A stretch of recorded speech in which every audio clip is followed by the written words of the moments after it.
வணக்கம். All in one zone devotional சேனலுக்கு உங்களை அன்புடன் வரவேற்கிறேன். நாளைய தினம் வைகுண்ட ஏகாதசி நாளுங்க. நாம் நாளைய தினம் இந்த மந்திரத்தை 108 முறை ஜபித்தால் நினைத்த காரியம் கண்டிப்பாக நிறைவேறும் என்பது ஐதீகம். நம்ம சேனலுக்கு இதான் ஃபர்ஸ்ட் டைம் பார்க்குறவங்களா இருந்தாலும் சரி, சப்ஸ்கிரைப் பண்ணாமல் பார்க்குறவங்களா இருந்தாலும் சரி, நம்ம சேனலை சப்ஸ்கிரைப் பண்ணிக்கோங்க. கூடவே அந்த பெல் பட்டனை ப்ரெஸ் பண்ணிக்கோங்க. ஆல் என்கின்ற ஆப்ஷனையும் ப்ரெஸ் பண்ணிக்கோங்க. அப்போ தான் நான் போடுற வீடியோஸ் எல்லாம் உங்களுக்கு உடனுக்குடன் நோட்டிஃபிகேஷனில் தெரிய வரும். வாங்க இப்போது நம்ம வீடியோக்குள்ளே போகலாம். இந்த வீடியோவை ஸ்கிப் பண்ணாமல் முழுமையாக பாருங்கள். அப்போ தான் உங்களுக்கு டவுட்ஸ் இல்லாமல் புரிய வரும். நாளைக்கு வைகுண்ட ஏகாதசி அன்று நீங்கள் வீட்லேயோ சரி கோவில்லையும் சரி நீங்கள் இந்த மந்திரத்தை 108 முறை நாம் ஜபிக்க வேண்டும். உங்கள் வீட்டில் பூஜை அறையில் விளக்கேற்றி வச்சுட்டு விஷ்ணு பகவான் படம் இருந்தாக்க விஷ்ணு பகவான் படமுக்கு நீங்கள் சந்தன குங்குமம் இட்டு துளசி மாலை அணிவித்து மற்றும் பூ மாலைகளால் அலங்கரித்து நாம் இந்த மந்திரத்தை 108 முறை மனதார நாம் ஜபிக்க வேண்டும். அதாவது மிகவும் பக்தியுடனும் மனதுடனும் மற்றும் பக்தி சிரத்தையுடனும் நாம் நம்பிக்கையுடனும் இந்த மந்திரத்தை ஜபித்தால் நினைத்த காரியம் கண்டிப்பாக நாளைய தினம் நிறைவேறும்.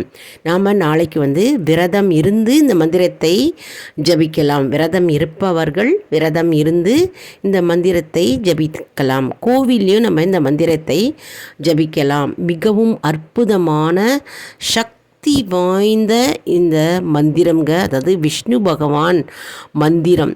இது நாளைய தினம் சொர்க்கவாசல் திறப்பு. அதனால் நம்ம கோவிலுக்கு போய் சொர்க்கவாசல் வழியாக நுழைந்து விஷ்ணு பகவானை நம்ம தரிசித்து அந்த வாசல் வழியாக வெளியில் வந்தோம்னா நம்முடைய பாவம், அதாவது 7 ஜென்மத்து பாவங்கள் நீங்கும் என்பது ஐதீகம். நான் ஏற்கனவே சொர்க்கவாசல் திறப்பு பற்றி நான் ஒரு வீடியோ போட்டிருக்கேங்க. அதை போய் பார்த்துக்கோங்க. இப்போது இந்த மந்திரத்தை நாளைக்கு நம்ம காலையிலையும் உச்சரிக்கலாம், மாலையிலையும் நம்ம உச்சரிக்கலாம். கண்டிப்பாக நம்ம இந்த மந்திரத்தை கூறும் பொழுது விளக்கு ஏற்றி வைத்த பிறகு தான் நம்ம இந்த மந்திரத்தை கூற வேண்டும். எப்பொழுதுமே எந்த மந்திரம் ஜபிக்கணும் அப்படின்னாலும் சரி, எந்த பூஜை நம்ம செய்தாலும் சரி, நம்ம பூஜை அறையில் பகவானுக்கு விளக்கை ஏற்றி வச்சுட்டு அதுக்கப்புறம் தான் நம்ம மந்திரத்தை ஜபிக்க வேண்டும். நம்ம மனதார நம்ம இந்த மந்திரத்தை ஜபித்து வேண்டிக் கொண்டால் நம்முடைய வேண்டுதல்கள் அப்படியே நிறைவேறும் என்பது நம்பிக்கை. சரி, வாங்க இந்த மந்திரம் என்ன அப்படின்னு பார்க்கலாம். இது நீங்கள் ஒரு நோட் புக்கில் எழுதி வச்சுட்டும் சொல்லலாம். அப்படி இல்லைன்னா இந்த வீடியோவை ஆன் பண்ணிவிட்டு இதனுடையும் கூடவே நீங்கள் சொல்லலாம். இந்த மந்திரம் பெரியவர்கள் முதல் சிறியவர்கள் வரை சொல்லலாம். மற்றும் ஆண் பெண் யார் வேண்டுமானாலும் ஜபிக்கலாம்.